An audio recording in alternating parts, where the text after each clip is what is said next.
Il est celui-là qui positionne ses enfants là où il veut. Il incline le cœur du roi là comme il le veut. Et ce soir, il est à la porte de ton cœur. Il te demande d'ouvrir ton cœur afin qu'il puisse entrer dans ta maison pour souper avec toi, te donner le salut, te donner la joie, le bonheur, te donner d'être victorieux sur tes ennemis, te donner le bonheur. Jésus est à la porte. Alors ouvre ton cœur afin qu'il puisse entrer.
Laisse-le entrer.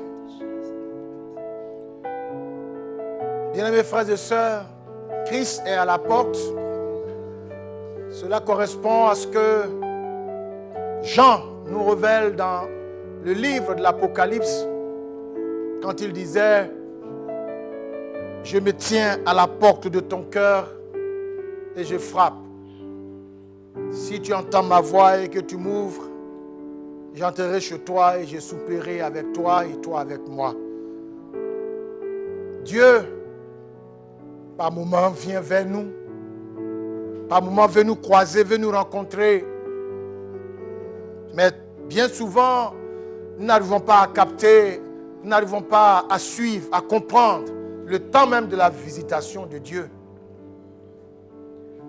Jésus, aux portes de Jérusalem, a pleuré en disant « Si tu pouvais comprendre le temps de ta visitation, mais il est caché à tes yeux.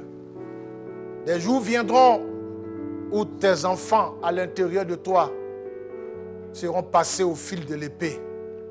Tu seras détruite.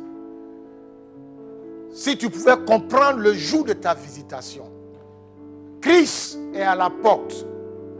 Laisse-le entrer. Tout simplement pour te faire comprendre que le Seigneur vient à toi. Le Seigneur vient vers toi. Saisis-le par la foi. Comprends-le par la foi. Et ouvre la porte par la foi. Donne-lui l'espace afin qu'il œuvre dans ta vie. Merci de nous rejoindre et d'être avec nous pour ce numéro de chambre haute. Ésaïe chapitre 9, le verset 4. Il dit ceci: oui, tu arraches ton peuple au pouvoir qui pèse sur lui. Le bâton qui blesse ses épaules, le fouet qui le frappe, tu les brises comme tu l'as fait le jour où tu as vaincu les Madianites. Le bâton qui blesse ses épaules, le fouet qui le frappe. Notre thème de ce petit moment de prière, nous l'avons intitulé « Seigneur, mets de l'ordre chez moi ». Seigneur, mets de l'ordre chez moi. Vous savez, quand la vie de quelqu'un, la vie d'une personne n'est pas sous le contrôle de Dieu, malheureusement, il se trouve que dans ce bas monde, il y a essentiellement et principalement deux forces. Il y a la force ténébreuse, donc le diable, et tout ce qu'il fait comme ravage. D'ailleurs, la Bible nous dit qu'il lui reste peu de temps. Donc il parcourt la terre, faisant tant de ravages, sachant qu'il lui reste peu de temps. De l'autre côté, il y a Dieu dans toute sa puissance. Nous ne sommes pas en train de faire ici une comparaison entre la puissance de Dieu et la puissance du diable, parce qu'il n'y a pas de comparaison à faire. Dieu est au-dessus de toutes choses, unique en son genre. Alors, si vous n'êtes pas sous la domination de Dieu, la domination paisible, si vous n'êtes pas sous le contrôle, le joug léger de Jésus, vous allez vous retrouver à coup sûr sous la domination du diable. Or, la domination de Satan est destructrice, la domination du diable, elle est terrible. Quand le diable contrôle votre existence, vous êtes malheureux tout simplement. Mais le contraste, c'est qui nous pousse à prier et c'est qui nous pousse à émettre ce cri de cœur. Il se trouve que plusieurs enfants de Dieu, même dans le Seigneur, confessant Christ, aimant Dieu, remplis de l'Esprit de Dieu, si on peut le dire ainsi, mais il se trouve qu'il y a des choses qui se passent dans leur vie et qui fait pousser ce cri: oh Dieu, mets de l'ordre. Jésus a dit: je donne la vie à mes enfants, aux brebis, et je la donne, ou je leur donne en abondance. Donc, en Christ et dans le Seigneur, en temps réel, en temps normal, ce qui est logique, c'est que celui qui est dans le Seigneur de façon pleine et totale doit connaître une vie abondante. Malheureusement, comme je le disais tantôt, c'est un contraste de voir que dans la vie de plusieurs personnes, c'est l'improductivité, c'est la stagnation. C'est ce que j'appelle la bénédiction au goût amer, les déceptions répétées, les blocages sans fin, les limitations continuelles, le non-accomplissement, la vie où on tourne en rond. La liste est longue et on ne finira jamais d'en parler. Il y a des gens qui disent: mais je suis sérieux avec Dieu, j'aime le Seigneur, je lui ai consacré toute ma vie. Mais pourquoi? Frères et sœurs, joignez-vous à nous pour qu'ensemble puissions dire: Seigneur, mets de l'ordre chez moi. Parce que ça, ce n'est pas de l'ordre. Ce qui devait être n'est pas. C'est ce qui ne devait pas être qui est. Ça, c'est du désordre. Et il faut qu'il y ait de l'ordre. Il faut que la vapeur soit changée. Il faut qu'il y ait une nouvelle orientation. Quelque chose de nouveau. C'est pourquoi nous allons prier. Oh Dieu, mets de l'ordre chez moi. Il dit: tu arraches ton peuple au pouvoir qui pèse sur lui. Le bâton qui blesse ses épaules. le fouet qui frappe. Et toutes ces situations font souffrir des gens. Il faut que Dieu mette de l'ordre. Il faut qu'il mette de l'ordre. On est fatigué de l'improductivité. On est fatigué de la stagnation. On est fatigué de la bénédiction au goût amer. Plusieurs sont bénis, 2 jours après, la bénédiction disparaît de leurs mains et c'est le contraire qui se produit. Il y en a même qui ont rendu témoignage. Le peuple de Dieu a acclamé le Seigneur. Les jours qui suivent, plus rien. Pourquoi? Pourquoi cette bénédiction au goût amer? Frère, il est bon de nous approcher du Seigneur, d'aller en sa présence et de crier que de l'ordre soit mis dans nos vies, chez nous, chez toi, chez toi. Célébrons encore une fois le Seigneur. Célébrons encore une fois le Seigneur. Approchons-nous de lui. Que ton cœur crie. Seigneur, mets de l'ordre. Je te donne mon âme. Je ne vis que pour toi seul. Ton souffle de vie est là. Chaque fois que je me lève, tu viens régner. Oui, Seigneur, viens régner en moi. Viens régner, Seigneur, viens régner. Seigneur, viens régner dans la vie de mon frère. Viens régner dans la vie de ma soeur. Viens régner quelque part. Viens régner là où il y a du désordre. Mets de l'ordre et règne, Seigneur. Chaque fois que je me lève, Jésus, viens régner. viens régner. Je te donne mon cœur. Je te donne tout mon cœur. Seigneur, je te Donne mon âme. J'ai confiance en toi. Je ne vis que pour Toi seul, ton souffle de vie est là. chaque fois que je me lève, tu viens régner. Tu viens régner en moi. En moi. En moi. Tu viens régner. Tu viens régner. Tu viens régner en moi. En moi.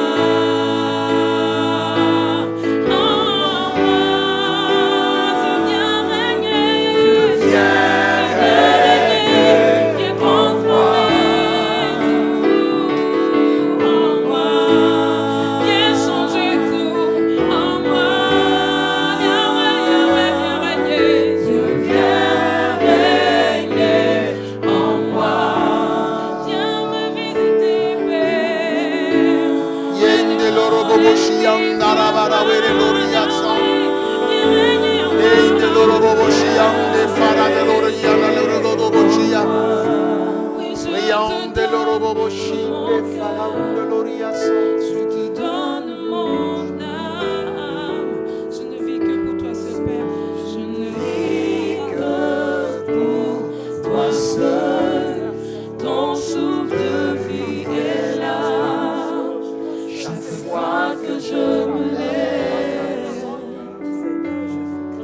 Dieu vient régner en moi. Seigneur, mets de l'ordre chez moi. Bien-aimé,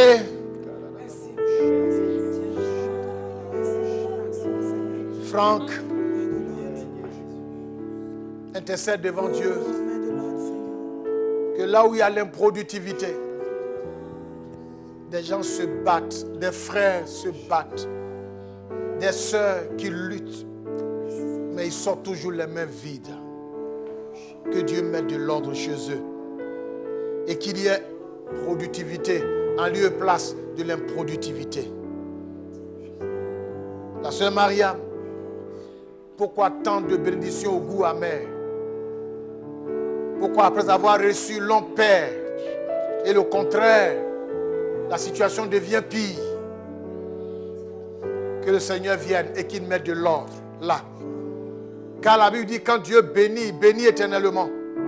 Si c'est un esprit qui vient souffler, un esprit qui vient voler, que Dieu mette de l'ordre. Cédric, des frères, des sœurs, surtout des sœurs fatiguées des déceptions répétées, peut-être déceptions amoureuses, des déceptions dans plusieurs domaines, des frères et des sœurs qui n'en peuvent plus, ils sont déçus continuellement et constamment. Que le Seigneur vienne mettre de l'ordre et que prennent fin les déceptions répétées. Élie, les blocages sans fin. Pourquoi? Pourquoi il y a tant de blocages? Les frères luttent, les sœurs luttent dans la marche avec Dieu, mais au-devant d'eux, comme une pierre de taille, constamment bloquée, et ils ne peuvent avancer. Pourquoi? Que le Seigneur vienne mettre de l'ordre là-bas. Les limitations, on va dire même qui frisent les limitations générationnelles. Papa a été limité dans sa vie, maman a été limitée dans sa vie, les enfants sont aussi limités dans leur vie. Et même étant en Christ encore, ils continuent de vivre dans les limitations. Je vais crier à Dieu de mon côté. Oh Dieu, mets de l'ordre. Bien-aimés, levons la voix et parlons au Seigneur. Et toi qui nous suis, sois avec nous dans la prière. Et ce qui te concerne, lève la voix vers Dieu, qu'il mette de l'ordre. Oh Dieu, soit dans des limitations sans fin, des frères qui n'arrivent pas à avancer, des sœurs qui n'arrivent pas à avancer, bloqués dans leur élan, et des blocages perpétuels de génération en génération, depuis le père, passant par la mère, Seigneur, les aînés, les parents, même les grands-parents avant eux, les ascendants et les descendants, blocage, venus à Christ, ayant connu Dieu. Plusieurs connaissent encore cette situation de blocage. Et pourtant ils sont sincères, ils sont frères avec Dieu, ils servent le Seigneur. Remplis l'esprit de Dieu et arrêtez les eaux du baptême. Mais leur vie, Seigneur, ne parle pas. Et c'est difficile, oh Dieu, pourquoi nous venons à toi, Seigneur.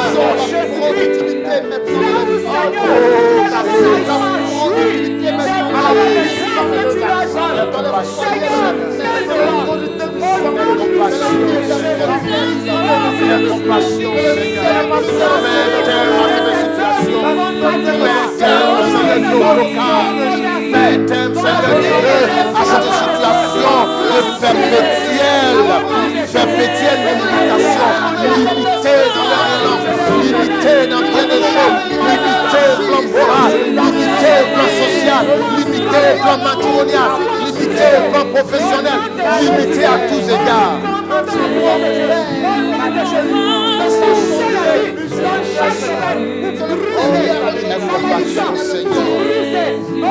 Cette malédiction, Seigneur, nous la détruisons, nous la brisons de Jésus. Cette situation, nous la renversons de Jésus. Cette situation, nous la battons. Cette situation, nous la paralysons, Seigneur.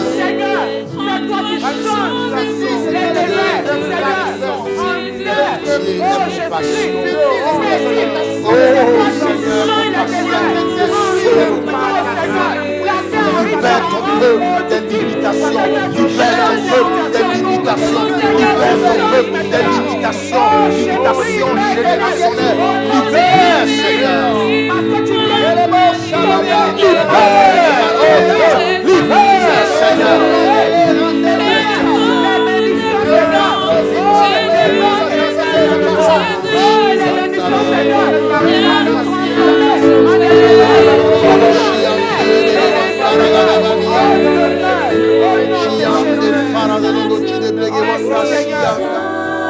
Merci Seigneur.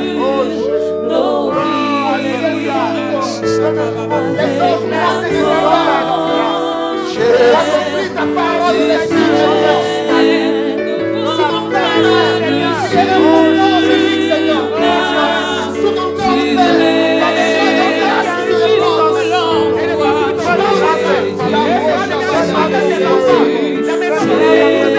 Nous voulons voir ce Jésus ressuscité. Celui qui combat pour nous donne sa paix. Celui qui nous donne sa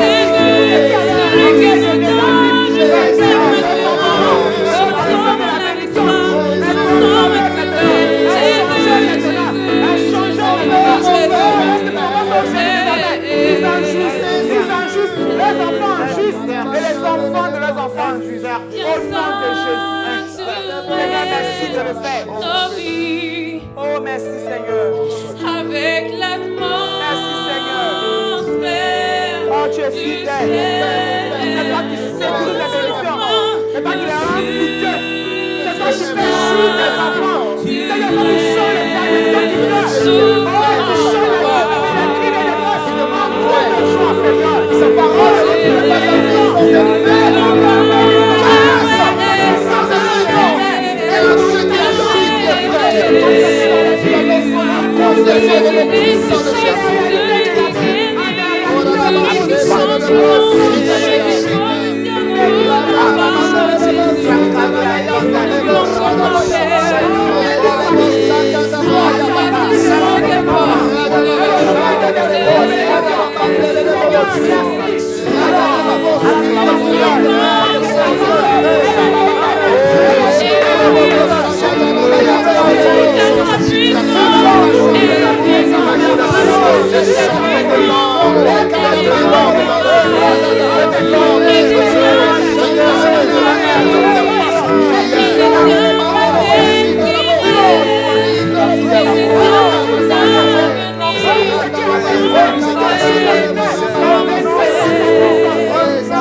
Seigneur notre Dieu, oh Seigneur, merci. Tu n'as pas changé. Merci. Tu es digne de confiance, digne de foi. Parfois c'est difficile de comprendre. Quand on voit dans la vie de certains frères, de certaines sœurs, des gens qui t'aiment, qui t'ont consacré toute leur existence, mais qui vivent des situations inexplicables. Des gens qui sont tenus par des lois bizarres. Ils vivent tout simplement les mains vides, l'improductivité. Ils sont nombreux, Seigneur, ces frères et ces sœurs qui vivent dans des blocages sans fin. Ils n'en peuvent même plus. Ils sont nombreux, Seigneur, ceux-là même qui constatent avec la mort dans l'âme, la douleur dans le cœur, que ce que les parents ont été, ils sont en train d'emprunter le même chemin. Rien n'a changé alors qu'ils sont en Christ. Depuis leurs ascendants jusqu'à leurs descendants, sur des générations, tout le monde vit la même situation. Alors qu'en Christ, notre destinée a changé. Ce qui veut dire, Seigneur, c'est une situation anormale. Nous te demandons, Seigneur, mets de l'ordre chez tes enfants, mets de l'ordre chez ta fille, mets de l'ordre chez ton fils, Seigneur. Si véritablement tu es venu pour donner la vie en abondance, ordonne, autorise que la situation change chez plusieurs.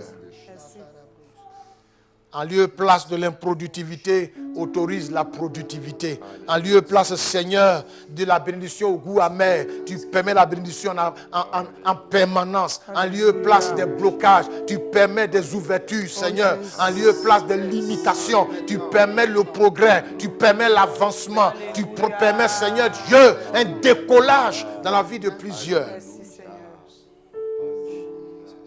En lieu place de cette déception, qui ont entraîné plusieurs à perdre la foi et à tomber dans la résignation. Seigneur, tu permets le succès, tu permets la consolation, la joie. C'est pour cela que nous nous tenons devant ta face et que nous nous adressons à toi, Seigneur.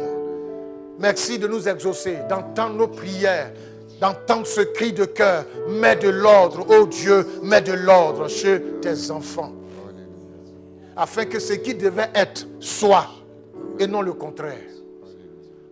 Béni sois-tu, Père. Nous sommes heureux de savoir que toi, tu exauces les prières. Amen. Honneur et louange. Yes. Honneur et louange te reviennent, Seigneur. Et reçois l'adoration de nos cœurs. Bien-aimés, terminons ce temps en adorant le Seigneur. Et comme ce chant, il ne te laissera jamais tomber. Garde cette parole au moment où nous nous séparons, dans l'espoir de nous retrouver d'ici quelques jours. Garde cette parole. Il ne te laissera jamais tomber. Shalom à vous et restez bénis dans le Seigneur.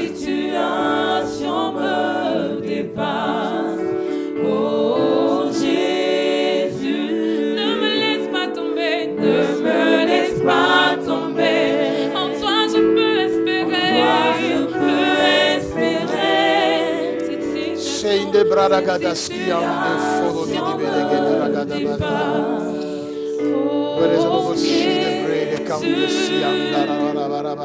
et compassion.